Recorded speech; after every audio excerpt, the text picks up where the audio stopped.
Hello and welcome back to another episode of the Italy Travel Podcast. I'm Nathaniel Mellor. And I'm Darcy Melton. And today we're going to talk about the Certosa di San Giacomo, or the Certosa, the Charter House of St. James, which we don't really use Charter House in English very much. I don't think we do, no. Which is on Capri. It is our Off the Beaten Path Capri episode for today, Friday. Mm-hmm. And this one I feel is a little bit more, although it's literally, physically on the exact same road as what we talked about on Wednesday. This one feels more off the beaten path than the Gardens of Augustus or Via Krupp. 100%.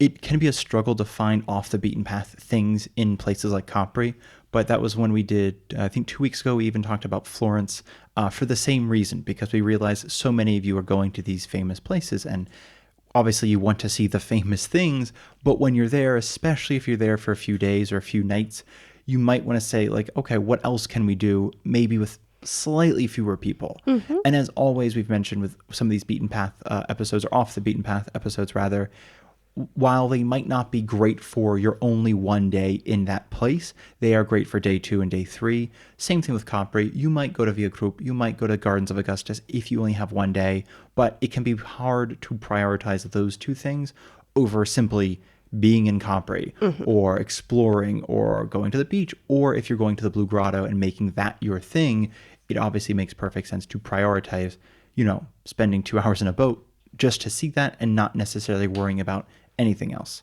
Right. So, as always, thank you all so much for listening and for your support and for leaving reviews and comments. If you'd like to comment or leave a review or follow us, you can do so wherever you listen to podcasts, including Spotify and Apple Podcasts. And as always, a massive thank you to Amanda and Brian and Ariel and Austin, our Rigatoni tier members on Patreon. If you too would like to support us, you can do so on patreon.com/the Italy Travel Podcast, or find the link in the description. Lastly, we do have a fair amount of articles written on onlyabag.com. If you'd like to check those out, you can also send us a message there or on our group chat open to everybody on our Patreon. Thank you all so much for listening and for your support. Thank you so much. So let us talk about the Certosa di San Giacomo, or the Charter House of St. James. For the ease, I'm just going to refer to it as the Certosa, because that's what you'll probably hear in Italy and in Capri. Mm-hmm. We've also talked about Certosas before. I think we had a off the beaten path episode on the Certosa di Padula, which is mm-hmm. also a Carthusian Certosa, a charter house. So the biggest comparison here is they both had a pharmacy, and these are both places that prioritized silence. So this would have been the same sort of situation, which is funny given the fact that one reason people visit is for the silence from the surrounding area. Yeah. So it was started, just as a little history, it was started back in 1371 by... Wow. Yeah, right? It's actually been there for... That's old. It really is. Because I think a lot of other ones have been more 1600s, 1700s. They really sort of popped off. But this one's original. Not original, but it's old. It was started by Giacomo Arrucci in, 1371. He was at the time a secretary to Queen Joanna. We used to say Giovanna in Italian, just for ease. When we talk about the baths of the Regina Giovanna, this is what the Giovanna we are referring to. But he actually fell out of favor in 1386 and then became a monk at that same monastery. So he didn't have to go very far, which is really exciting for him. And as we've mentioned before, this region, Capri, Ischia, Amalfi Coast, Procida, were all subjected to pirate attacks, to kidnappings. I think Ischia had their last kidnapping in like the second half of the 19th century, so fairly recently. Capri definitely had its fair share of this. There was a pretty large sort of rise and fall over 2 or 3 centuries, the 14th to the 17th centuries, as they sort of battled pirates, and not just these monks, but the islanders of Capri.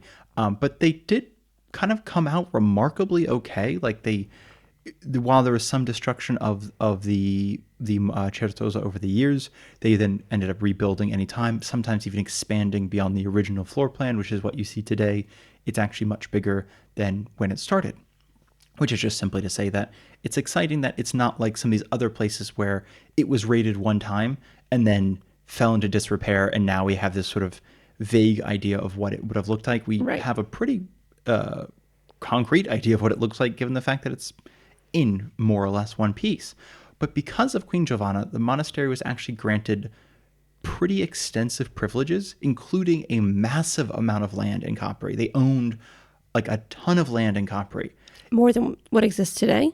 Or what is Yes. there? Okay. Definitely. They also owned the hunting and grazing rights on Capri. Wow. Unsurprisingly, this was not a popular decision. The people living on Capri thought that maybe their land should belong to them, as well as they've been hunting and grazing for a while, and thought, hey, maybe no, thank you, please. So I'll get back to that in a second. And I only wanted to mention that because while they were granted these extensive privileges, they managed to hold on to them for a very long time. I mean, even as monarchies fell and rose and queens and kings and changed, everybody was sort of flipping and flopping, and the power balance kept shifting.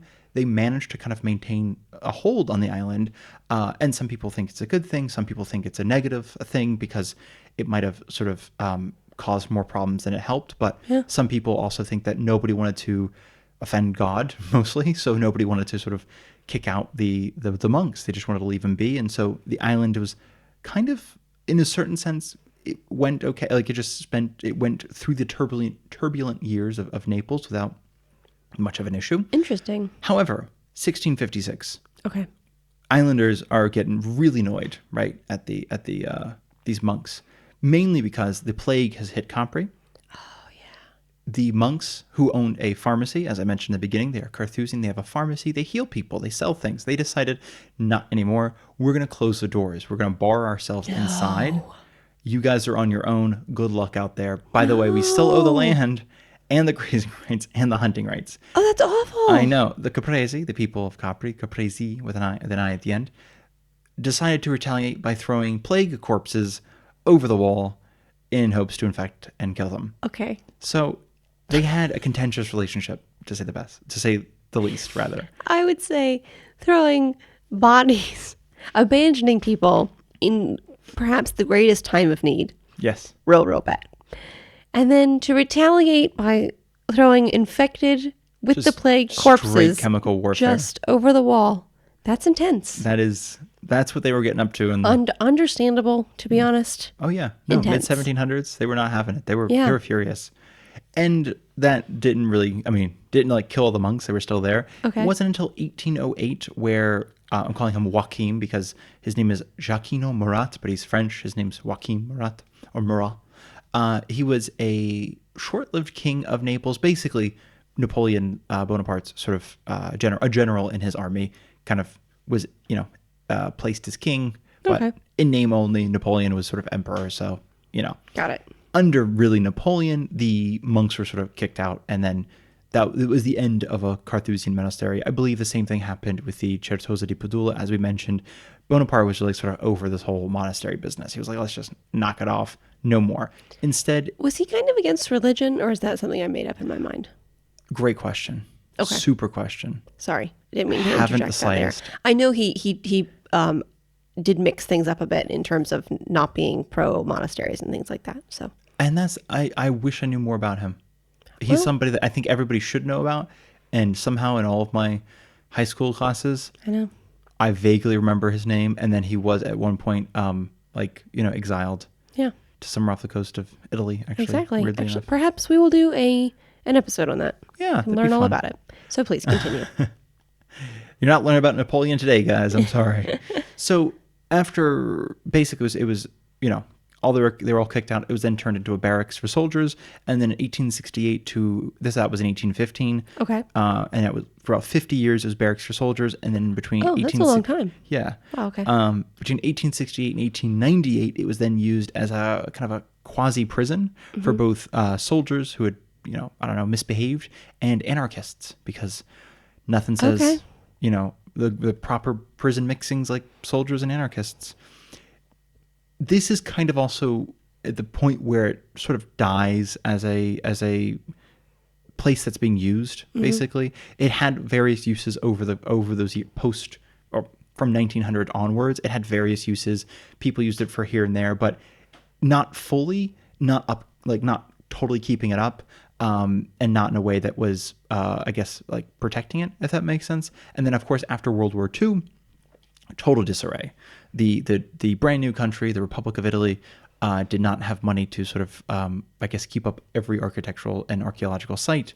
And while Capri did, like Positano, it did sort of get some of its pre-World War II tourism back, not necessarily enough to keep the Certosa kind of functioning. Okay. So it did fall into pretty major disrepair, and it was, I mean, the basically this extensive renovation was only carried out in the early 2000s. I found an article in a Time Out Naples magazine from 2007 where they talk about this Certosa, and it ends the article with, "It's not actually open yet, but when we went to print, they were planning on opening and introducing a ticket price," which I just thought was fascinating because that was 20 years ago, and here we are. But that said, some of the Certosa is still not visitable. There are some gardens behind the monks' quarters that are not visible, and part of it is still a high school. I didn't find a lot of information on it, but just at least on the Minister of Culture website, they mentioned that part of it is still a high school. Well, we saw that sign that kind of made it seem like maybe it was a high school before, yeah, there's but like a tiled sign saying it's a high school, and we didn't know if it was like a defunct high school or active, because there are still schools in Capri.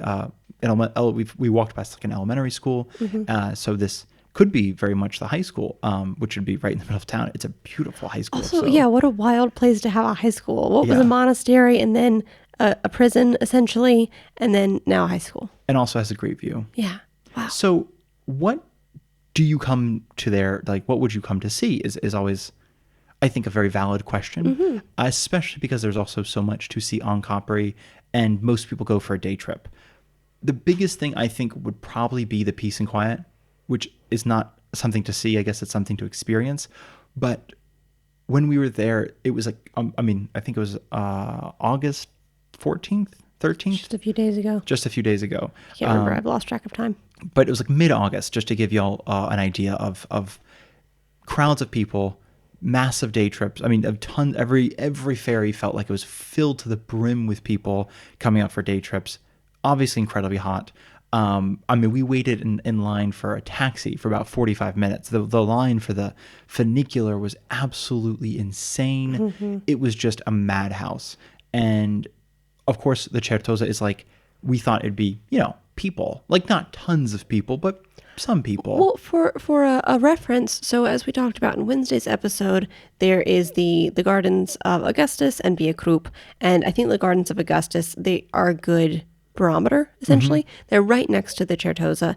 It was crowded in the Gardens of the Certosa. I would say, sorry, not the Certosa, in the Gardens of Augustus, it was crowded. Not so much that it was like impassable to walk around or anything, but it was height of August. Everybody was trying to get out of the sun. So although I would say it's still off the beaten path a little, it was crowded. Where their Certosa, there were like a few other people there. Exactly. But it was almost like no one else knew that you could go in there, And I think that was part of it. Like either, they have signs, so I didn't know if it was just not interesting to people, or if it was just simply like, I don't want to go to what feels like another church when I can see anything else.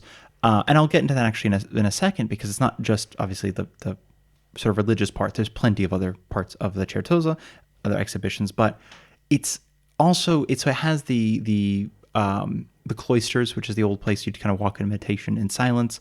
Gorgeous, very quiet. It's kind of outdoors, but the walking portion's under a portico. There are indoors. There's the chapel and things like that. There's the grand cloisters and the small cloisters is what they call it. But there's also views of the Faraglioni. There are views of the ocean, or the sea, excuse me. Stunning views. And again, unlike, so the Gardens of Augustus do have wonderful views of the Faraglioni. Am I saying that right?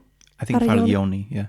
But then when we were on the boat last time we were in Capri, and didn't he say Faraglioni? He did. I think he just sort of did what everybody does when they're speaking sort of slang. They just sort of shove all the letters together. He was from Capri, so I'm going to try to say it like him. He knows what he's talking about. That's true. So the Faraglioni, or the Faraglioni, the big rocks that jut up out of the sea over there, there were beautiful views from the Gardens of Augustus, and I do recommend you go there. But it's fully in the sun where you can see those from. Where at the the Certosa, you're under a portico essentially. So in August, it's just kind of a cooler view, literally, to see that very much the same angle. Exactly. It's also not a fight to see it, which is really nice. It's not like, I mean, in the Gardens of Augustus, you have your 10 seconds, 15 seconds. You look at them, you take your photo, everyone takes the selfie, and then, okay, there's literally a mob of people waiting for you to take the same photo. So it was kind of wild to be like, this is the same angle, same photo.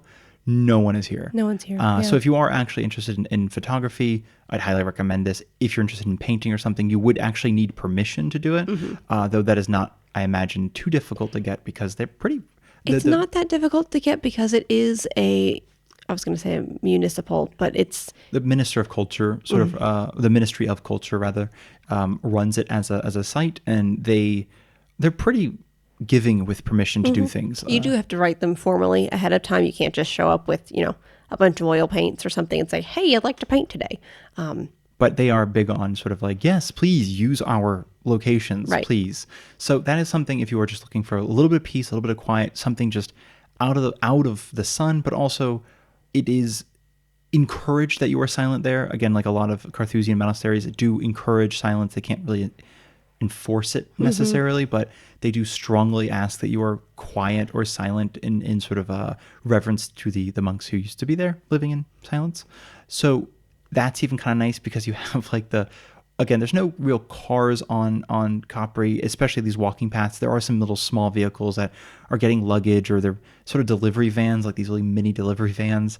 But there's just noise, there's hubbub, there's people talking and laughing and crying and yelling, and just then you kind of step in and all of a sudden most of it just fades away.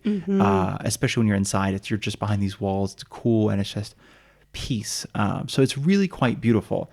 If you're thinking like, okay, but there has to be like something else to go see. It can't just be that. Please let me know there's something else. It can't just be silence. Yes. Well, it is. There is actually a museum to a German painter. I think it's Diefenbach. I'm terrible at pronunciation. Okay. So I think that's how you pronounce it. He's another one of those just interesting characters. He's just a fascinating individual. Capri just attracts the most fascinating individuals. And I really think it'd be fun to do an episode not an episode, but a series where we talk about some of these people, because it's fascinating that one island that most people think of it as a resort island or like a day trip island, was once a place where a lot of artisans and historians and scholars would want to congregate and sort of met each other. He's a painter, but he also preached universal love and a return to nature. That was his sort of core tenets. He also thought of himself as a prophet. He had a bunch of communes.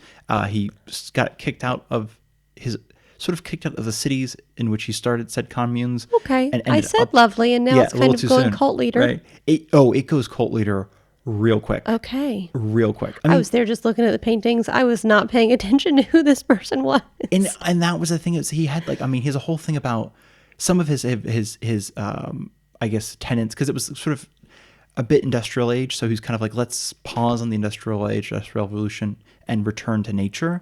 But he also had a big thing on vegetarianism and even veganism. Like he really thought that was like the way forward. And I think I read somewhere in Germany, they called him the kohlrabi apostle, because kohlrabi, I did not know this. It is also known as a German turnip.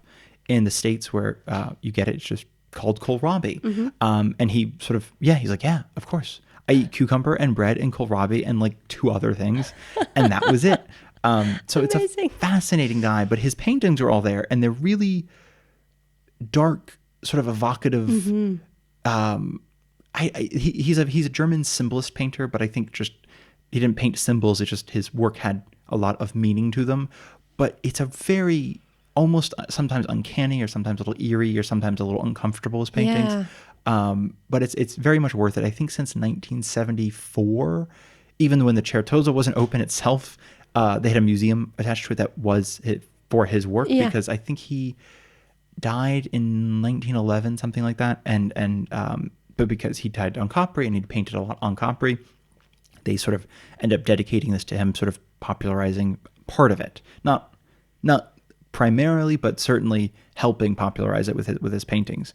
However, there's also, as of 2024, so if you have not been to Capri since then, there's now an archaeological museum of Capri, which includes well, I was going to say predominantly Roman statues, and then statues they found in the Blue Grotto. It seems like some of it was sort of split between things that they found in the Blue Grotto were split between what's called the Casa Rosa, which is like the Red House in Capri. It's a museum in Capri, and then the Certosa di Padula, the Certosa di San Giacomo, or Capri, and in their museum. Other things are just left in the Blue Grotto, so that's one of the things. Why were things in the Blue Grotto? It mostly because it looks like it was a place that people either came to pray, because a lot of them are statues. So it looks like they were dedicated to different gods or sirens, and would have been a place of either worship or simply a place of power that they simply decorated and then were like, we should not go in. Okay. There's a whole, and I think some of the paintings by, I want to say Diefenbach is how I pronounce it. It might be totally wrong. I apologize. But I think some of his depict sirens in the Blue Grotto. And it's really, again, beautiful and just eerie in a good way, in a really interesting way. It just kind of makes you, it's a good place to pause and enjoy. But in 2026, so this year, I think May of 2026, they added new rooms into the exhibition that sort of widened the time span so it's no longer just sort of Roman statues and then things we found in the Blue Grotto. Again, some of them are like covered in barnacles, or some were kind of half buried, so they're still... It's like spooky. Yeah, in decent condition. But it's now from the Roman Republican all the way to the Middle Ages. And the most interesting part of the exhibition that everybody apparently is excited by, which they should be, I just didn't really know a lot of this until afterwards when I looked it up, because I was curious why there is such a big focus on it. But it's called the Crispina sarcophagus. Crispina was a Lucanian noblewoman, or daughter of a nobleman, I should say, who married the Roman emperor Commodus, okay. Who is famous for being Marcus Aurelius' son. I mean, he's famous for being a Roman emperor, but famous for being Marcus Aurelius' son, as well as being the sort of last emperor of Rome's golden age. It was okay. After him, it sort of went into a downfall and never recovered. She has a bit of a tragic life. Just sort of like she was blamed for never giving him an heir, so she was exiled to Capri, and afterwards she was executed. So not super, not good, not great. But her sarcophagus, we think, was found in 1810 inside of a church. I cannot, for the life of me, find any information on how you don't already know the sarcophagus is there. It's like, was it buried under the church? The church was built over it? Very confusing. Nobody seems to know. But in the church, or maybe they thought it was a sarcophagus for something else, so they had moved it, and then somebody decided to open it, and they realized, wait, this isn't, Jack. This is a different person. Which whatever. Church was it? Do you know? It was, no, I do not. Okay. So that is useless for both of us. I apologize. But it was just found in 1810 inside of a church. Okay. And when they opened it, they found these precious robes that the corpse was wearing, and they thought, oh, you know who this is? And all the scholars of the 19th century says, yes, I do. That's Crispina, who's the wife of Commodus. Apparently that was a thing that they had kind of already knew that she might be buried somewhere. Okay. So but they just didn't know exactly where she was. Yes, and it's never been verified, which brings me to the interesting point. Because after it was discovered, the now defunct hotel, which was called the Hotel Grotte Bleu. Bleu? Yeah, Bleue, like French bleu. Oh, okay. Purchased it. And had it in their foyer, I think, because it was They purchased the sarcophagus? Yes, complete with person. It in their foyer? Yes, because it was very famous, this hotel, for travelers and for scholars who would come and visit it. Okay. At some point, and I can't find, and I don't know if it's even public, but at some point, either before the hotel became defunct or after it became defunct, the Ruocco family purchased it. Ruocco is famous. Silvio Ruocco owns Carthusia. The perfume company we talked about on Wednesday. It's a pretty big name on Capri. They seem to own a lot. They had it in a private collection. They kind of viewed themselves as these sort of protectors, if you will, of the guardians of the sarcophagus. But literally this year, I mean, that was a big decision in the end of 2025, is to donate it to the museum in the Certosa. And so not only is for the first time in like 60, 70 years, it's visible for like people like you and me who just look at it and think, cool, sarcophagus. It's actually visitable now by professionals and scholars. Neat. Because before they did not allow anybody access to it. And now they allow access to anybody. So the idea is that going forward, we might know more about who this person was in the sarcophagus now that we have access to better tools than simply guesswork and Right. well, More like forensic tools and things like that. exactly, and not just sort of she's Looking got at nice her clothes. robes and saying, "Oh, I think based on this color, I think her favorite color was this thing. It's probably her." Exactly. They see a making fun woman of in them for purple no reason. robes and they think, I know who this is. So it's cool. You can see it. It's exciting because it's the same thing with Via Group. Mm-hmm. When somebody tells me this used to be closed for 100 years and now you can see it, I'm like, immediately I'm there. I'm like, yes, I love that. Yeah. I like things that are not even but basically, I don't know if they donated this sarcophagus. I said donated, but they also might just be lending it. So I don't know if they're going to take it back at any point. I don't know if it's whoever owned it in the family died, and then the child decided to donate it to sort of, they're very not communicative about this decision. But it's also, there's a sense of like, it's only, available for a short time. Same thing with Via Group. A lot of renovation work done on the road. So now it's passable, but it might be in 5 years that, it's still where it is, and there are rocks that might fall on it. So yeah, and they might have to they might have to pause traffic on it for another few years. So I'm just excited when just getting to see it is really special. Exactly. So for the Certosa, for those of you who are interested, it's kind of exciting because it's $10 a person, which is a little steep for things. I mean, just on Capri, it's a little like, that's not cheap, especially because the Gardens of Augustus are $250. The Gardens of Lysis, Villa Lysis, are $250, which we'll talk about in a different episode, but we've talked about that before on the Capri, what to do, what to see. We've talked about Villa Lysis. Villa Lysis. Is it Lysis? Lysis? Lysis? I guess so. Yeah. Lysis? Could be Lysis. I don't know. That's how my brain says it. I'll take it. Either way, the gardens are all $250, so 10 feels like a lot. Do you know how much Villa Jovis is? Villa Jovis, well, that's the thing. I'm assuming it's about the same as 10. I think it's about 10. Because if you purchase the 3 museum pass, because they're all under the Ministry of Culture, the 3 museum pass gets for €12 instead of 10. Mm-hmm.